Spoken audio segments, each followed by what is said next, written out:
భారత అంతరిక్ష కేంద్రం నిర్వహించేటువంటి అఖిల భారత పరీక్షల్లో శాస్త్రవేత్త లేదా ఇంజనీరింగ్ సంబంధించినటువంటి పోస్టల్ రిక్రూట్మెంట్కు జరిగేటువంటి పరీక్షల్లో అఖిల భారత స్థాయిలో 51వ స్థానంలో నిలిచినటువంటి వరపర్తి పట్టణానికి సంబంధించినటువంటి క్యాండిడేట్ సుధీర్ కుమార్, పెండెం సుధీర్ కుమార్ నియామకమైంది. వరపర్తి వాసి ప్రతిభ కనబరుచున్నాడు. చాలా సంతోషం, శుభాకాంక్షలు వారికి. కొత్త తరం పిల్లలు కష్టపడితే ఏదైనా సాధించవచ్చు అనడానికి ఇది మరో ఉదాహరణ.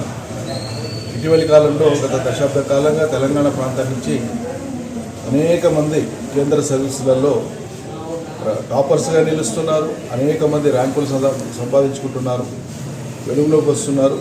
వివిధ రంగాల్లో వారికి ఉండేటువంటి నైపుణ్యంతోనే, వారికి ఉండేటువంటి దీక్షా దక్షతలతో సేవ చేయడానికి అవకాశాలు పొందుతున్నారు.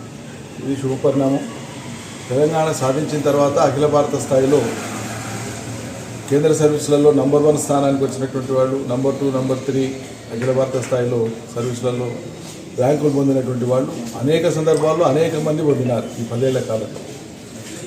గతంలో తమిళనాడు లేకుంటే బీహారో లేకుంటే కేరళ గురించే ఎక్కువ చదివేవాళ్ళం, ఎక్కువ వినేవాళ్ళం.